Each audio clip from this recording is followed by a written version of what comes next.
also want you to take a look at this next one, which is kind of similar to, you know, the world of ClickFunnels. So it's a little bit different, but you know, this is Apex Growth Method. We met them at the Go High Level conference, and there actually was a video here. You Yeah, can I see that remember in. seeing the video. One thing I will say about that too, there should be a video there. It probably didn't load all the way. But even the video itself, they autoplay it. It's not even autoplayed. It's more like a moving, like an animated GIF. I've tested that, and unfortunately, that doesn't really do well if you don't have some sort of amazing what they call scroll stopper, something that's completely wacky or different or whatever.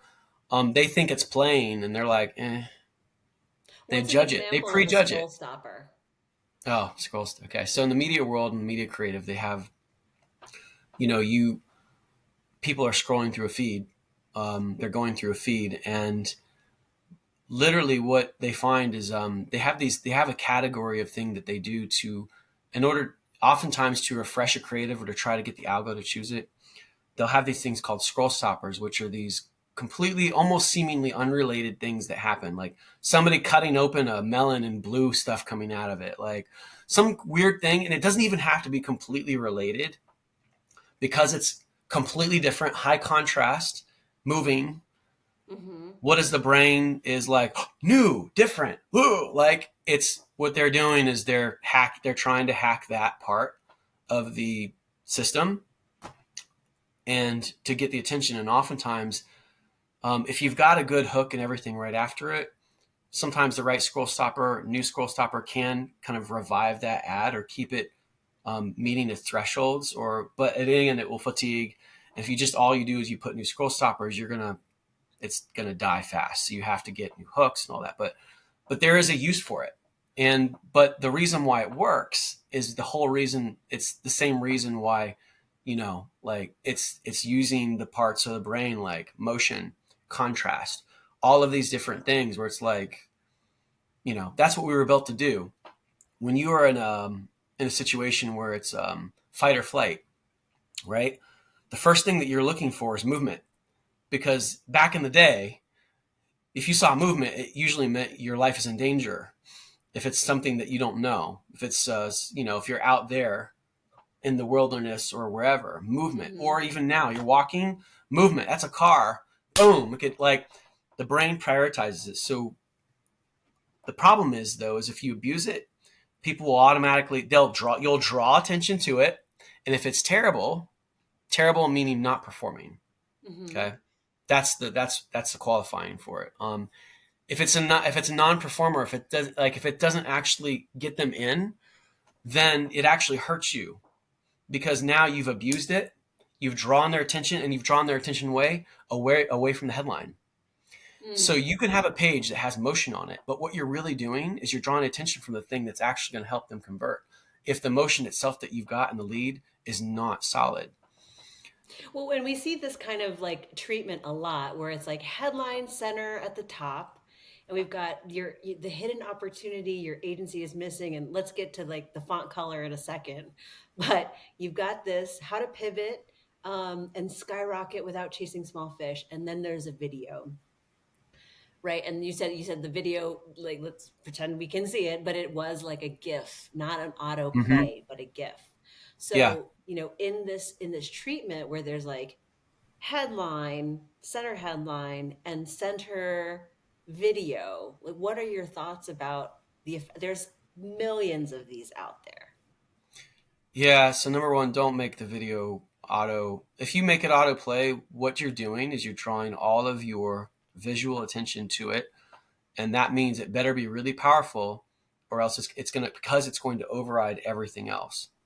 It's okay to have one, but think about what you're putting before it. And then also, if you put it too low and you need that video, because there's some things that you can only communicate well in video, because I optimize VSLs all the time, run probably 100, 200, probably 200 some tests on VSLs to date. If you need that video to help them transition and it's too far, okay. So that's the thing. Make sure you don't abuse sort of the things that the brain's prioritize, right? So if you have, we want it, it's looking for the biggest first thing to pay attention to. Color and contrast, size, shape, all of that stuff is going to help determine what it looks at first.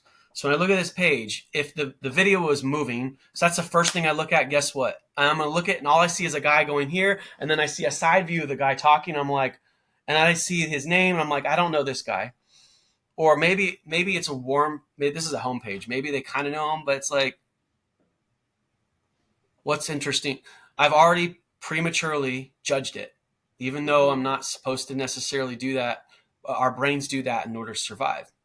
Big problem. So let's just say I stop the motion. Okay, I look at the headline. Number one, that purple is extremely hard to read on that black. And so the brain it's resisting wanting to read that.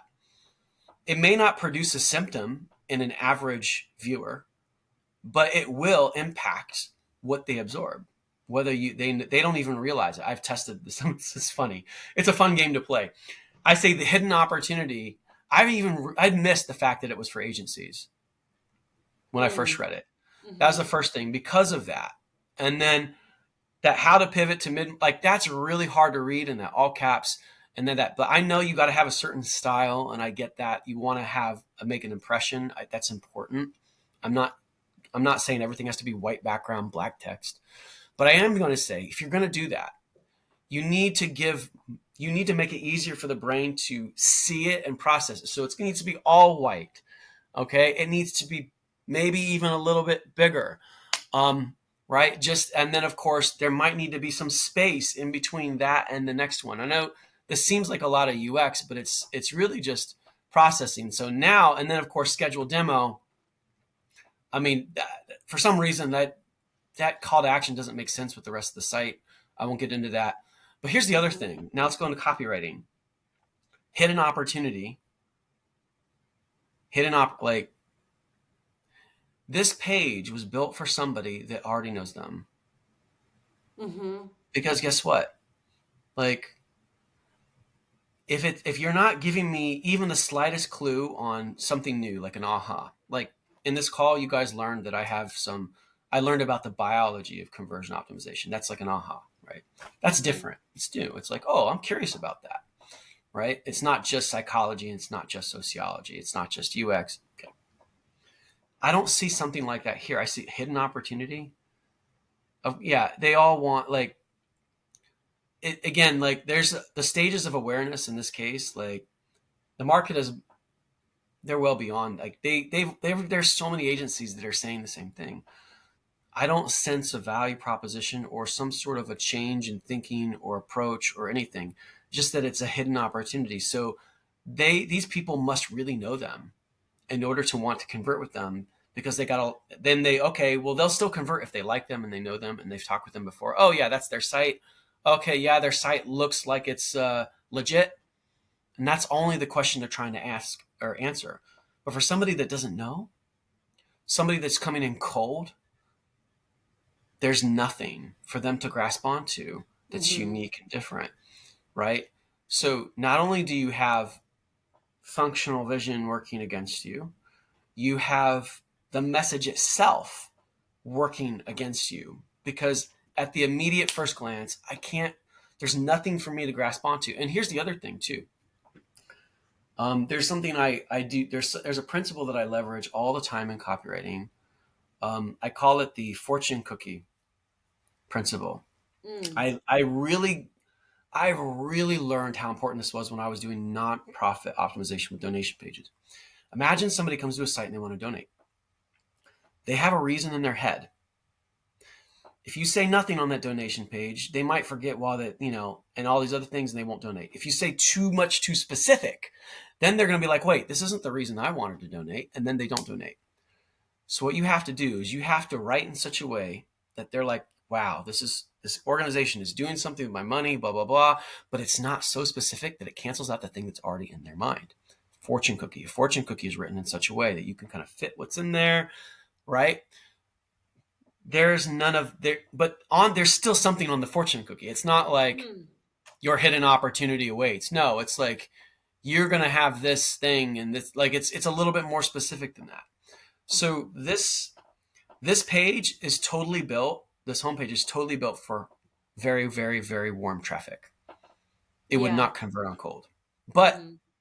if somebody knows them, has met them in person, loves who they are, and is just trying to make sure they're legit, they'll probably be fine.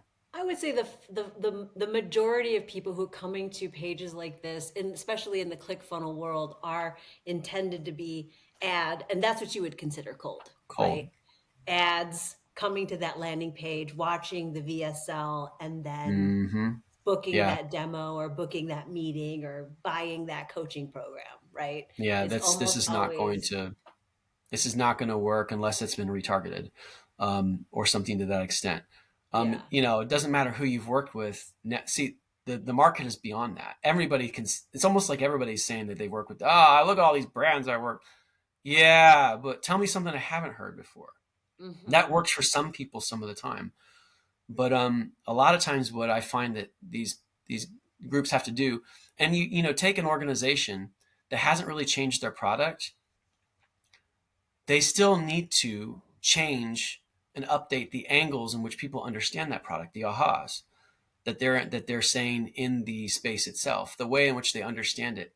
Um, you can sell the same product for a long time and extend its shelf life simply by attacking different angles of it in the channels. But I don't see even an angle being attacked here. Hmm. You Yeah, know, I and mean, I'm curious, like of the whole. So what we have on this page is like, okay, the brands that we worked with, and here's some street credibility of who we are, and you see a lot of this a lot. Shop the programs, testimonials at the bottom, and some of them are video, and some of them is, but like the combination of these things. Everybody wants to put these on the page, put the testimonials. I see testimonials at the bottom a lot, and I wonder, like, the what is the alchemy of a homepage that takes these elements and does it right, and what are the things that maybe we see all the time, like who we are and the logos that we worked with, that maybe don't really work anymore, like are they the new banner blindness? there I'm willing to bet that there's probably a common denominator drink mix, but this certainly wouldn't be it. And if we go back to something like the conversion index, 4M, the motivation of the person coming in, so that's the cold versus the warm versus what they're looking for. The 3V, the clarity of the value, how clearly do they understand what you're offering? Then you've got things that are in the way, roadblocks, and then you've got anxieties that they have, which is what testimonials address. Testimonials don't matter until they can latch onto something in the value category or within their motivation. So Hmm. the probably reason why we see them down there is probably because people that have been somewhat successful, but have realized that you don't try and they also testimonials signal the end of a conversation too. That's the other thing that you have to be aware of. One thing I deal with a lot, especially in direct to consumer, is signals. You're sending signals with everything that's on that page. What feeling or what is it signaling? Because some people will stop reading if they feel like the page is over when it's not. So, but again, no matter what you do, no matter what template you go with, you have to start with you have to, number one, connect with where they're at in the process. I Hmm. mean, what's their ideal, how do they shop agencies like this and all of this? What do they look for? And then what's your hook? What's your unique thing? And from that, then they start asking the question, well, wait a minute, okay, I like this, but wait a minute, is this just another? And that's where, and Hmm. so I've run tests in all different types of situations, whether I'm selling something, a product, a training, physical product, a training, or whatever. Those testimonials and things don't matter until they've already come to they're already at that point where they're trying to answer that question. So Well. I imagine that the pages are going to be different, slightly different based off of how cold or warm the traffic is. That's Hmm. going to make a huge difference. And that also goes into your mobile desktop, you know, B2C, B2B. So if you see somebody that's like, this is the page template for everything, that's a Yeah. lie. Well, let Because me I definitely, so not everybody, we talked about this earlier, like people don't have people like you in-house. And so when there is like a CRO person or it's a side hustle of somebody else, this is where sometimes brand, creative, it gets kind of in the way, like this is not what we want to do, right? Or I'm Louis Vuitton. We don't care about this. The brand is the most important thing. Like how do you handle those situations? Like what kind of data do you use? How do you build arguments to, when you're maybe in an organization that is new to testing and new to thinking about CRO in this way? it's a great question. So this is the an art in what we do that I feel like it's sort of either being rediscovered, or was maybe it was not never discovered, or it was lost. So I'm starting to see this come up. I hear about it, when people talk about things that they learned at conferences. And to me, I'm like, wait a minute, hasn't this always been true? But I genuinely think that maybe it's been lost. So let's talk about it. Let me tell you a story. So I was at a company called Lead Crunch. They've since rebranded to Rev. They had some really cool sort of AI thing for getting leads for and all of that. But let me tell you, the team that they had, um, there's some very smart people there. Just the guy who works on the AI and all of that, he's like one of the few guys that built the algorithm that basically protects 90% of credit card transactions from fraud. Like, these are some smart people. There's a really smart lady in UX, like highly respected and all that. So I'm going into this organization with these very strong points of view. And I realized that there's a lot of challenges. Like, they had a whole theme on the site. It's like guitars, and I'm like, and music. And I'm like, but we're not selling music. People look at this site, and my daughter, she's like, oh, music. And I'm like, this is a B2B play for like data and leads and demand gen. I'm like, so there's clearly a problem, but people put their blood, sweat, and tears into what they thought was really cool and interesting and all of that. So I had to go the long road, but the long road is the most important. So you start with the stakeholders. What is it that you want? Now you got to get the metrics. I want more sales, or more this and more that. Whatever the key metrics are, I have to figure out what is most interesting and exciting to them. What is the epicenter of their excitement? Okay. Then I can look at something like that in the perspective of those metrics. I can say, okay, Mm-hmm. we did an analysis, and what I discovered is that we actually could get a lot more of this thing that you want. And I have a point of view, or a path, or a hypothesis as to why. So, you know, so what we do is we get the people that could be potential blockers and all of that. And that's what I did. I was like, so I present a hypothesis. I had this heuristic or whatever. So it's not Right. me attacking them. It's process evaluating that they can get involved with and provide their point of view. So we evaluated. I said, I have a hypothesis. What if I present the hypothesis? They're like, okay. Mm-hmm. I was like, but you know what? I need your help. So I get them involved in building treatments, right? So Sure. we Team can, building. Yeah, absolutely. Like we it get has to be a involved, team sport. Right. right? It's a team sport. We get them involved. And I realize that there are some things I can change and some things I can't. I have to know what I'm fighting for and what I'm not ahead of time, Mm-hmm. so that I can, if there's some negotiation involved. But again, underneath all of that is, what is it that they wanted? What is it that's like, what is the lever? What is the different lever that we're pulling that's different than they've ever heard before? How are we using that to change it to get to the thing? So it's not just me attacking them. How are they working with me? And then we come up with a treatment we're all agreed on. And then when I make the final proposal to the top, everybody is on my side because I worked with them to get there. It may Right. not be what I originally thought, but there's enough difference in the core thing that I'm trying to affect, that's going to affect this metric in order to make a difference. And so then I run the test. And lo and behold, not only did I see this difference, but I saw I have 300% more people on the site, time on site. I got this, I got that. So I'm not just taking the metric they want, but I'm taking these other metrics. And again, it always goes back. What is it that excites them? What is important to them that I can measure? And then what are the intermediate measures? And then I take that whole scientific approach. I'm not attacking you. I'm not attacking what you've done. I'm trying to upgrade it. Right. So, I mean, think about it. I got students all the time that come to my school. And, I truly believe like every student that comes into my school, I feel like they were brought to me for a reason. Right. And there's value there. Mm-hmm. But I can't just say, oh man, you stink. No, God, no. You want to kill somebody. No, no, no, no, no, no, no. I say, okay, let's see where you're at. Okay. How would you like to level up?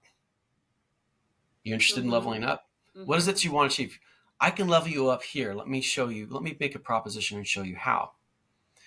It's different than, well, you're not meeting my standard, and it's a different sort of thing. And then all of a sudden, they're bought into it. They're working with me, and then if they're not ready on time to promote, they they're still with me because they understand that it's not about them failing. It's about them leveling up and leveling up. Sure. People are used to that.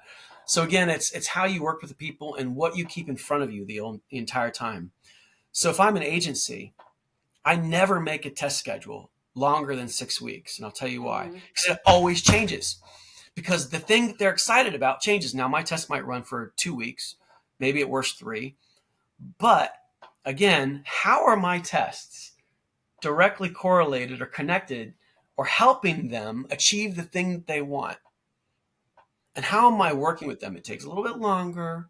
But if you know how to assemble a treatment with variable clusters, you can still learn even if you lose, so that no matter what, when you're done with the test, they're like, oh man, this is exactly the insight that I needed in Yes. order to make the business decision that I need to make. Because at the end of the day, CRO and experimentation enables more effective decision making, even data.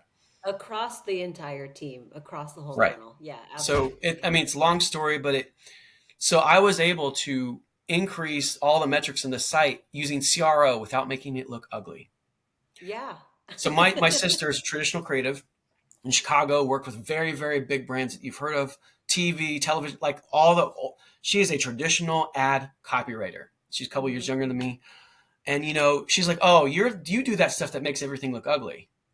That is her perception Right. of my world. So when I tell her that I have a way to preserve what you're good at, Christy, that's her name.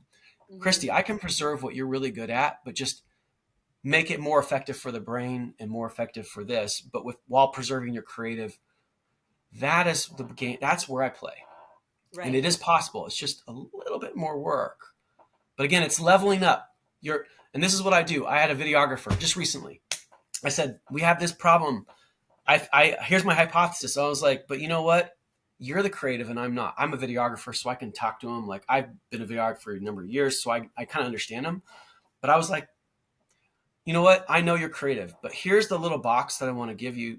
I need you to help me achieve this um, Mm-hmm. functionally with a vision. I'm going to show you some examples of here's some things that have worked for me. Here's some things that have not. But you know what? I need your help achieving this. This is the variable cluster. You come up with some creative ways to do that. And he's done that. And even most recently, our most recent test, I even applied an old creative thing where I was like in college, my creative professor, I did one thing. He's like, okay, now do another to make sure that it's really good. And I was like, I don't want to do it. He's like, you need to do it. And so I did it and blah, blah, blah. And I made this videographer do it. And guess what? He produced better work creatively using his creative brain. I never would have imagined it, but he stayed within the box of what I was trying to affect functionally Mm-hmm. in the Yeah, brain. sure. I So, mean, all of that, art and science. There's like, I think in the world of where they don't understand CRO, there is the feeling like your sister that somehow analytics, psychology is somehow mismatched with creative process. And I feel like that nothing could be further from the truth. right, exactly. If you know what you're trying to affect in the human, Mm-hmm. yeah, that's the old Flint. People don't buy from websites; they buy from people. Meaning they're, we're that's what we're optimizing, is how they're absorbing, processing, and deciding on what we're putting in front of them. And the creative aspect is so incredibly important, but you have to understand where you're pointing that weapon. Because if Yeah. you're not pointing it at something or directing it, that's where the power gets lost. Even a traditional ad copywriter will agree with that. They'll say, yeah, my headline's got to be solid.